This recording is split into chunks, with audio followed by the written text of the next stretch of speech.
Ladies and gentlemen, welcome to 2016 New York University School of Law Convocation.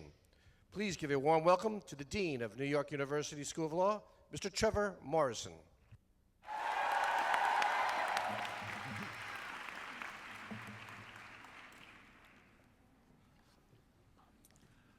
Good afternoon.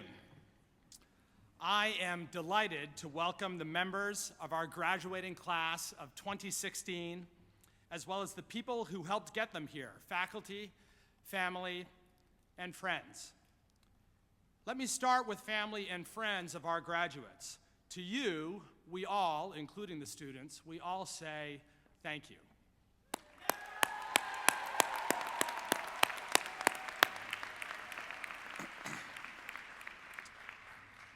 I'm sure the graduates will agree with me when I say that one does not go through law school alone. The study of law is an enormously enriching, and we believe, fascinating process. But it is not easy. It's not designed to be easy. And even law students as fantastically talented and hardworking as today's graduates require the support of others. They and we are enormously grateful to you for the wisdom, support, encouragement, and love you've provided them in the last year, and I suspect for many, many years before that as well. So again, thank you. In no small part, today is for you. Now to all of you graduates, congratulations.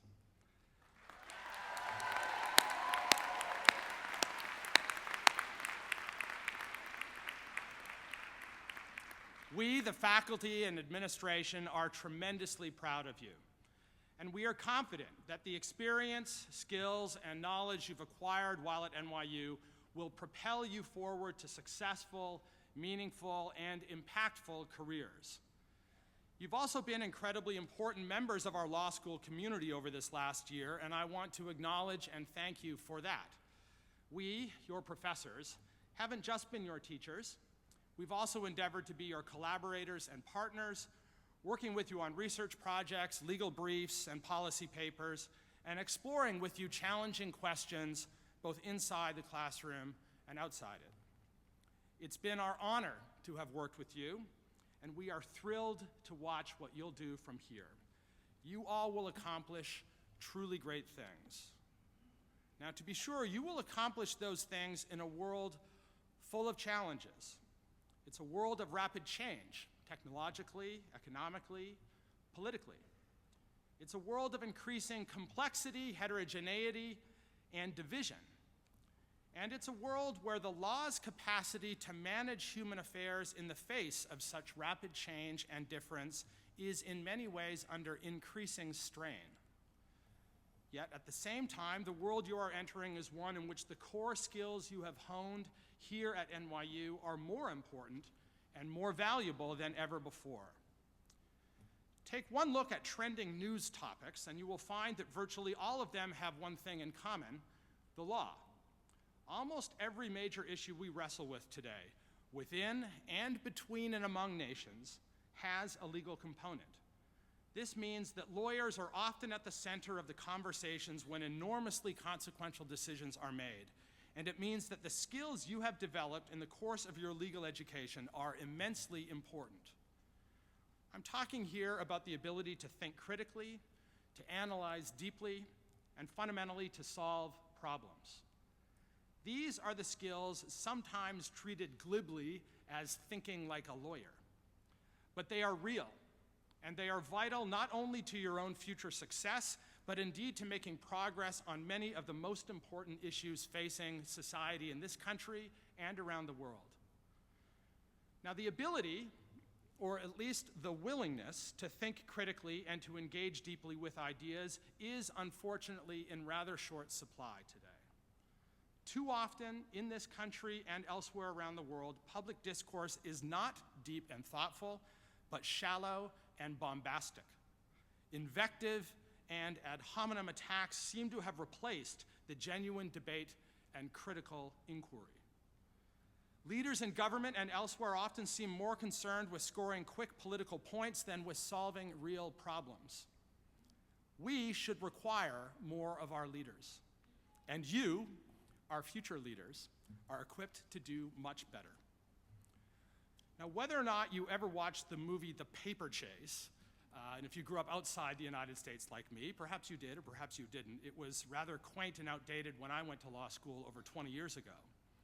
Whether or not you ever watched it, many of you may have arrived in your first NYU law school classes with a fear of being cold called, of engaging in the Socratic method of teaching, for which law schools are often known. At NYU, some of us continue to employ some version of the Socratic method in our teaching, while others have adopted other approaches. But whatever methods we employed in your classes, now having completed your studies here, I hope you see that one of the chief goals of this education has been to foster genuine dialogue and critical engagement with the ideas upon which the law is built, or at least should be built. While here at NYU, I hope you have felt challenged to examine critically your own opinions and viewpoints. I hope you felt encouraged to acknowledge and question the assumptions upon which your views are based.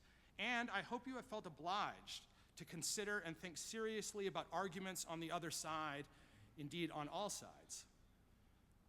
Now, to be clear, the goal in all of this has not been to get you to change your personal views. Many of you came here to NYU with deeply held convictions, and that's not just fine, it's wonderful. But when it comes to matters affected by the law, the obligation of a first-rate attorney is to ensure that deeply held personal beliefs do not lead to complacency. Questioning, probing, and reevaluating our positions is the surest way to improve them. And this makes us better advocates for our clients, and it makes us more effective public citizens. I think this is what former US Court of Appeals Judge Learned Hand, and you know this is a law school graduation if someone is quoting Learned Hand, I think this is what Hand meant when he said, quote, "The spirit of liberty is the spirit that is not too sure it is right." The spirit that is not too sure it is right. Whether when advocating for a client in private practice or public interest work, or in helping to shape law and policy in public service, the best outcomes are achieved when we combine steadfast defense of our positions with a willingness to understand and learn from the other side. I learned this lesson when clerking for Justice Ginsburg on the US Supreme Court. The worst mistake you could make in that job, she told us, was to write a memorandum or to help draft an opinion that caricatured or trivialized the other side's position. Instead, we were told that we must make the best possible arguments on behalf of the other side, and only then show why they do not carry the day. And this, I think, is what Hand meant about the spirit of liberty being not too sure it is right. He went on to say that the spirit of liberty is the spirit which seeks to understand the minds of other men and women. The spirit of liberty is the spirit which weighs their interests alongside its own without bias. This, unfortunately, is exactly what our public discourse lacks today. Real progress on hard problems is not achieved by 2-second sound bites. Yet somehow we seem to have arrived at a moment when, at least to some, the refusal to hear another's point of view is considered a virtue. I challenge you to reject that assertion and to reject the notion that the ability to change one's mind is somehow a weakness.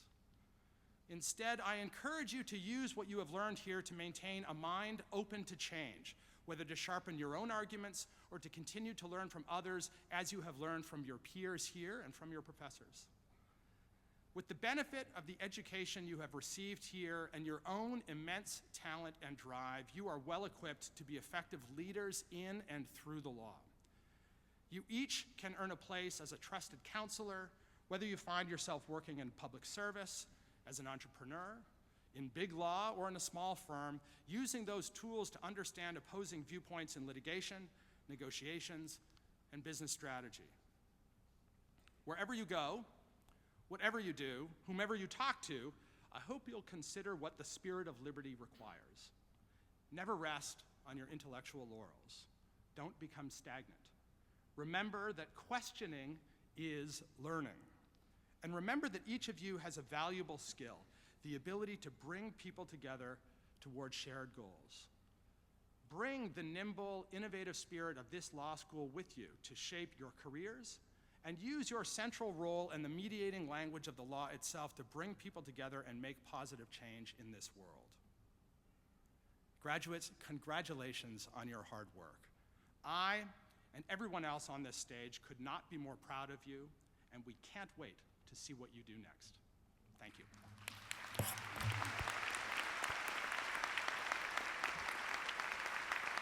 Thank you, Dean Morrison. Now please welcome Catherine Fleming, Deputy Provost and Vice Chancellor of New York University, to address the graduates on behalf of the university. Welcome, everyone, and on behalf of President Hamilton and Provost McLaughlin, congratulations. And I know that it's really the job of speakers to give advice, and preferably to give it in monosyllables. If you can dream it, you can be it. But the advice that I want to give to you is actually going to be conveyed today through a parable that in my family is called the eBay effect. And in order to understand the eBay effect, you need to know only 3 data points. 1, my father is a very proud native of a little town in Arkansas called Mountain Home. Dead silence. 2, some members of my family, particularly the men, spend too much time on eBay. And 3, we have a family tradition of trying to give each other gifts that are really quirky and that compensate with imagination for what they lack in actual value. So now the parable. Many years ago on a family Christmas, as we were going through our gifts, my father came across one that was for him. It was a slender manila envelope marked "Fragile, do not bend." It was from my older brother. But as my father unwrapped it, he started tearing carelessly at the envelope, and my brother, very rudely, I thought, couldn't help himself, and he blurted out, "Dad, be careful. That cost me a lot of money." And my father carefully put his finger inside and slowly pulled out a large, glossy, black and white antique photograph. It was of a grand old institutional building of the sort that still dot the old small towns of America. And under the picture was the caption, "Mountain Home High School, 1952. And a look of complete disbelief came over my father's face. And my brother could see how totally moved my father was by this successful gift, said to him, "Dad, I got it on eBay." There was only one other person out there bidding on it, and they really wanted it. The bidding went on for days, and the price got really high. But Dad, I knew you would love it. Plus, it was clearly in demand. And after a brief pause, my father looked up at my brother and exclaimed, "So you're the bastard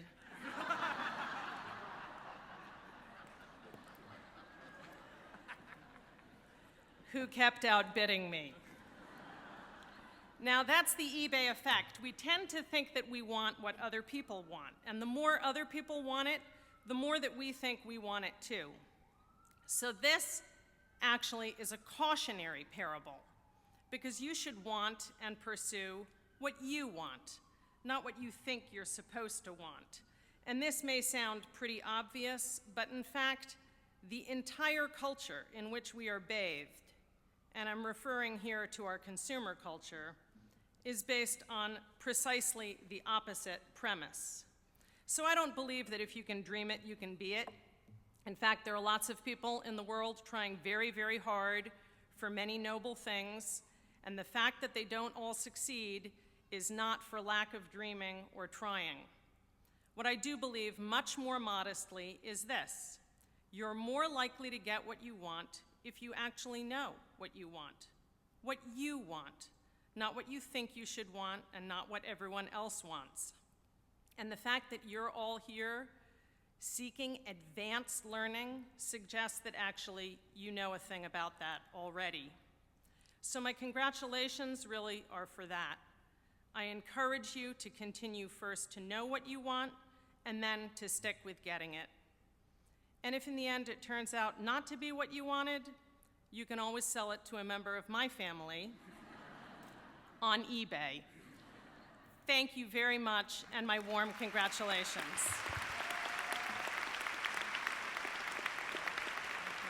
Thank you, Provost Fleming. We now welcome Evangelia Andronico, the voice of the class of 2016, to address her fellow graduates.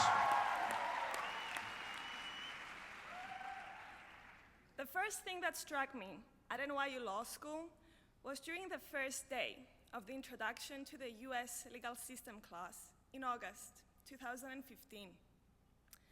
The professor asked each student to announce his or her country of origin, and I was stunned to realize that had I closed my eyes and randomly pointed my finger to a world map, there would be a likelihood that someone from that country would be in the class. Whenever I think about the LLM at NYU, I think of it as a ride. We were all in this ride together, sharing experiences, sharing laughs, sharing anxiety, sharing life. Although at first it appears that a group of students from all over the world were put together for a year and that the only nexus between them would be an NYU law degree, that's far from reality. In a world of people who like habits and comfort zones, we met each other. Each and every one of us decided to leave everything behind and start something new.